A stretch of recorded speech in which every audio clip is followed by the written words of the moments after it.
In the heart of 15th century Wallachia, a forest of impalement stood as a gruesome testament to the brutality of its prince, Vlad III. The air was thick with the stench of rotting flesh as thousands of bodies, impaled on sharp stakes, lined the roads and fields. The screams of the dying still lingered, a haunting reminder of the terror that gripped the land. Vlad, with his piercing gaze and calculating demeanor, walked among the carnage, surveying his handiwork with an air of detachment. His face, a map of sharp angles and deep-set eyes, seemed chiseled from the very stone that surrounded him. As he disappeared into the shadows, the question echoed through the forest: what drove this man to such unbridled savagery? But to understand the depths of his depravity, we must first uncover the events that forged him into the monster he became. The answer, when it finally came, was worse than anyone imagined. Vlad III was born in 1431, in the town of Sighisoara, in the heart of Transylvania.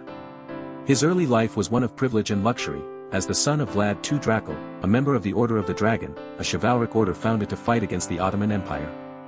Vlad's childhood was marked by the usual pursuits of a young noble, hunting, hawking, and studying the arts of war. His family's influence and wealth afforded him every opportunity to succeed, and he was well versed in the languages and customs of the court. But beneath the surface of this idyllic existence, the seeds of turmoil were already being sown. The Ottoman Empire, with its vast armies and ruthless tactics, was expanding its reach into Eastern Europe, and the region was about to be plunged into chaos. As the drums of war beat louder, Vlad's family found itself at the forefront of the conflict, and his own destiny began to take shape. But no one was prepared for the role that Vlad would eventually play in the drama that was about to unfold. The 15th century was a time of great upheaval in Eastern Europe. The Ottoman Empire, under the leadership of Sultan Mehmed II, was expanding its reach, conquering vast swaths of territory and imposing its will on the local populations. The region was a complex web of alliances and rivalries, with various factions vying for power and influence. The Kingdom of Hungary, the Principality of Moldavia, and the Ottoman Empire were all major players in the region, and their interactions were marked by a mixture of diplomacy, intrigue, and outright violence. As the Ottoman Empire continued its advance, the local populations were faced with a stark choice: submit to the Ottoman yoke, or resist and risk everything.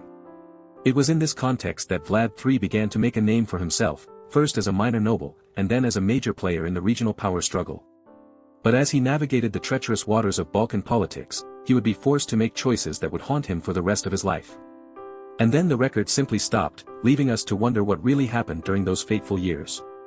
Vlad's early reign was marked by a series of minor skirmishes and diplomatic incidents, as he navigated the complex web of alliances and rivalries in the region. But it was not until 1462, when he launched a surprise attack on the Ottoman Empire's territories, that the first warning signs of his true nature began to emerge. The attack was a brutal and devastating success, with thousands of Ottoman soldiers killed or captured, and the local population subjected to a reign of terror. As the news of the attack spread, the regional powers began to take notice of the young prince, and his reputation as a ruthless and cunning leader began to grow.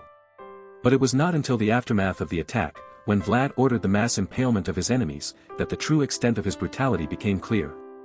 And as the bodies began to pile up, the question on everyone's mind was, what would happen next? As Vlad's power grew, so did his brutality. He launched a series of campaigns against his enemies, real and perceived, and his methods became increasingly ruthless. The impalement of his enemies became a hallmark of his reign, with thousands of people suffering a slow and agonizing death on the stakes. The local population lived in a state of constant fear, never knowing when the prince's wrath would descend upon them. And as the bodies piled up, the regional powers began to take notice of the growing instability in the region. The Kingdom of Hungary, in particular, began to view Vlad as a major threat, and plans were laid to bring him down. But Vlad was not one to be underestimated, and he had a few tricks up his sleeve. As the stakes grew higher, the question on everyone's mind was, how far would Vlad go to maintain his power? The Ottoman Empire, tired of Vlad's provocations, decided to take matters into its own hands. In 1462, a massive Ottoman army, led by Sultan Mehmed II himself, marched into Wallachia, determined to put an end to Vlad's reign of terror. The prince, undaunted by the odds, rallied his forces and prepared to face the enemy. The battle that followed was brutal and devastating, with both sides suffering heavy losses. But as the dust settled, it became clear that Vlad had outmaneuvered the Ottomans, and the Sultan was forced to retreat. The prince had won a major victory, but at a great cost. His people were exhausted, his army was depleted, and his enemies were more determined than ever to bring him down. And then, a new player entered the scene, one who would change the course of history forever. Something didn't add up, and the question on everyone's mind was, what was the true nature of this new player? As Vlad struggled to maintain his power, an unexpected ally emerged in the form of King Matthias Corvinus of Hungary. The king, seeking to expand his own influence in the region, saw an opportunity in Vlad's struggle against the Ottoman Empire. He offered the prince a deal. In exchange for his loyalty and support, the king would provide Vlad with the military aid he needed to defeat the Ottomans. Vlad, desperate for any advantage, accepted the offer, and the two formed an uneasy alliance. But as the partnership deepened, it became clear that the king's true intentions were not entirely pure. He had his own agenda, one that would change the course of history forever. Everything pointed to a straightforward alliance, but then the truth began to emerge, and it was more complex than anyone could have imagined. The answer, when it finally came, was worse than anyone imagined.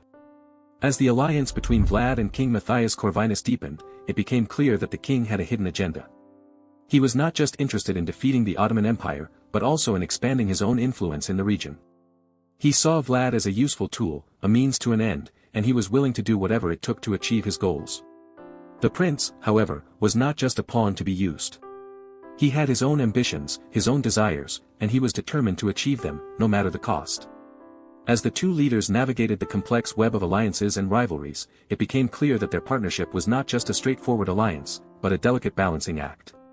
The question on everyone's mind was, how long could this fragile alliance last? The answer, when it finally came, was more complex than anyone could have imagined. As the conflict escalated, the human cost became increasingly clear. Innocent civilians, caught in the crossfire, suffered unimaginable horrors.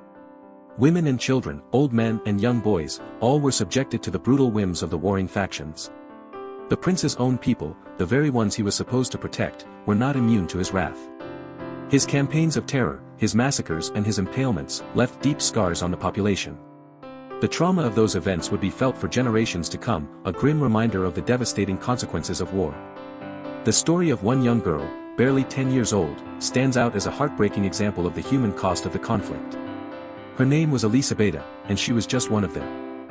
Countless innocent victims of the prince's brutal reign. As we reflect on her story, we are forced to confront the darker aspects of human nature, and the devastating consequences of unchecked power. Despite the atrocities committed by Vlad, the historians of the time were surprisingly silent. The records of his reign are sparse and often contradictory, leaving us to wonder what really happened during those fateful years. The prince's own writings, if they ever existed, have been lost to the ages, and the accounts of his contemporaries are often shrouded in myth and legend. It is as if a veil of silence has been drawn over the entire period, leaving us to piece together the fragments of a forgotten history. But why? What was it about Vlad's reign that was so terrible, so horrific, that it had to be erased from the record? The answer, when it finally came, was more complex than anyone could have imagined, and it led us down a rabbit hole of conspiracy and deceit. As we delved deeper into the mystery of Vlad's reign, we began to uncover a trail of clues that led us to a shocking conclusion. The silence of the historians, it seemed, was not just a result of chance or neglect, but a deliberate attempt to conceal the truth. The prince's atrocities, it turned out, were not just the result of his own twisted desires, but a symptom of a larger disease, a disease that infected the very fabric of society. The investigation led us down a dark and twisted path, filled with unexpected twists and turns, and the truth, when it finally emerged, was more terrible than anyone could have imagined. The answer, when it finally came, was a revelation that shook the very foundations of our understanding of history. The official explanation for Vlad's atrocities, as presented by the historians of the time, was that he was a madman, a monster driven by a lust for blood and a desire for power. But this explanation, as we have seen, is not entirely satisfactory. It does not account for the complexities of the prince's character, the nuances of his actions, or the larger historical context in which he lived. It is a simplistic answer, a convenient excuse, that ignores the deeper truths of the human condition. The false answers, it seems, are often more comforting than the truth, and it is only by confronting the truth, in all its complexity and horror, that we can begin to understand the true nature of human beings. But the truth, as we have seen, is often hidden, concealed behind a veil of silence and deception. After careful consideration of the evidence, and a thorough examination of the historical context, the most credible theory is that Vlad's atrocities were the result of a complex interplay of factors, including his own psychological makeup, the cultural and historical context in which he lived, and the larger social and economic forces that shaped his world. This theory, as we have seen, is supported by a wide range of evidence, from the historical records of the time to the psychological profiles of the prince and his contemporaries. It is a nuanced and multifaceted explanation, one that takes into account the complexities of human nature and the intricacies of historical context. And it is this theory, this closest truth, that we must confront, if we are to truly understand the nature of human beings and the horrors that they are capable of inflicting upon each other. The most disturbing fact about Vlad's reign, the one that stands out above all others, is the sheer scale of his atrocities. The numbers are staggering, the brutality is unimaginable, and the horror is palpable. The prince's campaigns of terror, his massacres and his impalements, left deep scars on the population, scars that would take generations to heal. The trauma of those events, the pain and the suffering, are still felt today, a grim reminder of the devastating consequences of war and the dangers of unchecked power. And it is this fact, this most disturbing fact, that we must confront, if we are to truly understand the nature of human beings and the horrors that they are capable of inflicting upon each other. The answer, when it finally came, was a revelation that shook the very foundations of our understanding of history, and it is this revelation that we must carry with us, as we move forward into the unknown. The legacy of Vlad the Impaler, the man who inspired the Dracula legend, is a complex and multifaceted one. It is a legacy of horror and terror, of brutality and bloodshed, but it is also a legacy of complexity and nuance, of psychological insight and historical context. As we reflect on the story of Vlad, we are forced to confront the darker aspects of human nature, and the devastating consequences of unchecked power. We are reminded that the line between good and evil is often blurred, and that the most horrific atrocities can be committed by those who are convinced of their own righteousness. And so, as we close this chapter on the life and times of Vlad the Impaler, we are left with a haunting question: what does this tell us about human nature, and the world in which we live? If this kept you up at night, subscribe. We post dark history every week.